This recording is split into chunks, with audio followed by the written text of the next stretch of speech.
আসসালামু আলাইকুম বন্ধুরা, কেমন আছেন সবাই? আশা করছি ভালো আছেন। আমিও আপনাদের দোয়া এবং আল্লাহর রহমতে ভালো আছি। আপনারা এখন দেখতে পাচ্ছেন নতুন দুটি খাঁচা।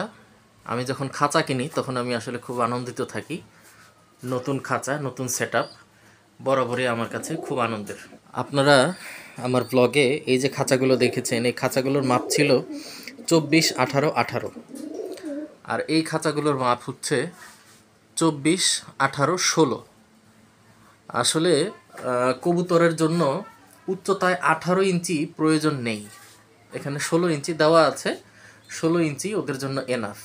এবং এটা যদি আরও কম হয়, 16 ইঞ্চির পরিবর্তে অনেকে 15 ইঞ্চি ব্যবহার করে থাকে, সেটাও কিন্তু এনাফ। কারণ একটা কবুতর ডানা ঝাপটাতে যতটুকু উচ্চতা দরকার ততটুকুর জন্য আসলে 15 ইঞ্চিই যথেষ্ট। এই খাঁচাগুলো হচ্ছে ফোল্ডিং খাঁচা। তো ফোল্ডিং খাঁচা কীভাবে সেট আপ করতে হয় সেই ভিডিও আগেই আমার চ্যানেলে আমি আপলোড করেছি, তাই সেই ভিডিও আর নতুন করে করিনি। তো ফোল্ডিং খাঁচাগুলো সেট আপ করলাম। সেট আপ করার পর এই যে দেখতে পাচ্ছেন, এগুলোর সাথে হচ্ছে প্লাস্টিকের ট্রে। রেডিমেড খাঁচা আর স্টিলের ট্রের কোনো অপশন ছিল না। এবং দেখেন, ট্রের উপরের অংশে পেপার দিয়ে দিয়েছি। এটা কিন্তু 3 স্তরের পেপার। তো মোটামুটি 2 সপ্তাহ পর্যন্ত একটা পেপার দিয়ে কাজ চালানো যায়। 2 সপ্তাহ পর পর আমি ট্রেগুলো পরিষ্কার করে দিই, নতুন পেপার দিয়ে দিই। এখন আমি দেখাচ্ছি আমি কোথা থেকে এটা পারচেস করেছি।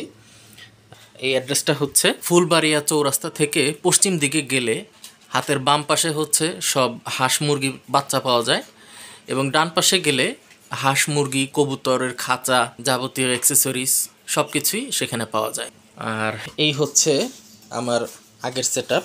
এই সেট আপগুলোতে আমি এখন বাচ্চা রাখবো। আর এই কবুতরগুলো যেহেতু ইয়াং অ্যাডাল্ট হয়ে গেছে, সেহেতু ওরা এই 1.5 ফুট বাই 1.5 ফুট জায়গায় ওদের কষ্ট হয়, ডানা ঝাপটাতে পারে না, খাঁচার দেয়ালে ডানায় বাড়ি খায়।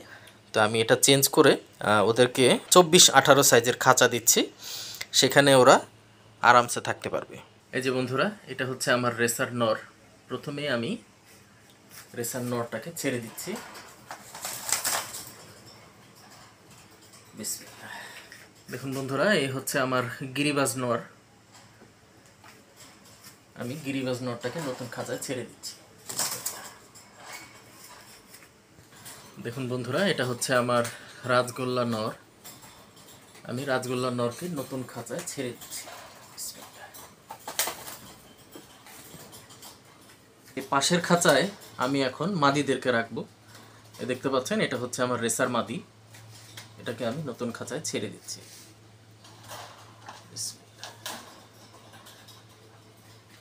দেখুন বন্ধুরা, এই হচ্ছে আমার গিরিবাজ মাদি। ওকে এখন খাঁচায় ছেড়ে দিচ্ছি। আমার রাজগোল্লা মাদিটাকে আমি খুব মিস করছি। ও যদি বেঁচে থাকতো তাহলে এখন ওকে ছাড়তাম। এনিওয়ে, দেখুন ওদের খাবারের সেট আপটা, এই নিচে খাবারের সেট আপ যেভাবে, ঠিক সেভাবেই আমি সেট আপ করে দিয়েছি। দেখেন, নতুন সেট আপ থেকে অলরেডি খাবার খাওয়া শুরু করেছে। মাঝখানে খাবারের পাত্র, বামে গ্রিট এবং ডানে পানি। দেখুন বন্ধুরা, ওদের পেটে কিন্তু ক্ষুধা আছে, কিন্তু খাওয়া বাদ দিয়ে ওরা কিন্তু মাদির সাথে মেট করার চেষ্টা করছে। নর ডাকাডাকি করছে এবং মাদিও তাদের প্রতি আগ্রহ দেখাচ্ছে।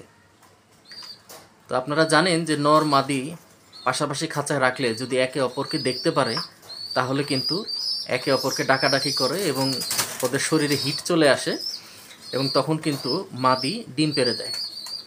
তো ওরা কিন্তু এখনও ইয়াং এজড।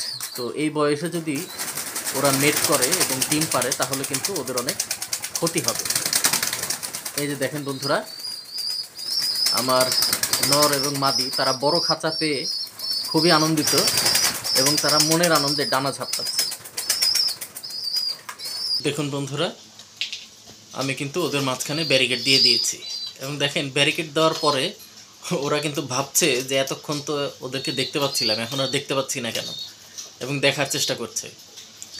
এবং কিছু সময়ের ভেতরেই ওরা কিন্তু ভুলে যাবে যে ওই পাশে নর ছিল বা ওই পাশে মাদি ছিল। আমি নতুন খাঁচায় ওদেরকে কাছ থেকে একটু দেখাই।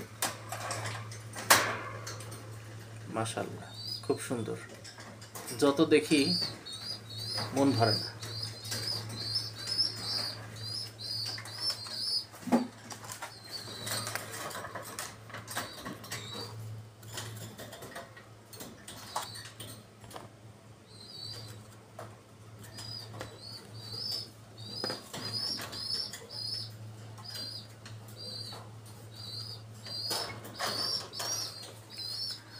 ধন্যবাদ বন্ধুরা, আশা করছি ব্লগটা আপনাদের ভালো লেগেছে।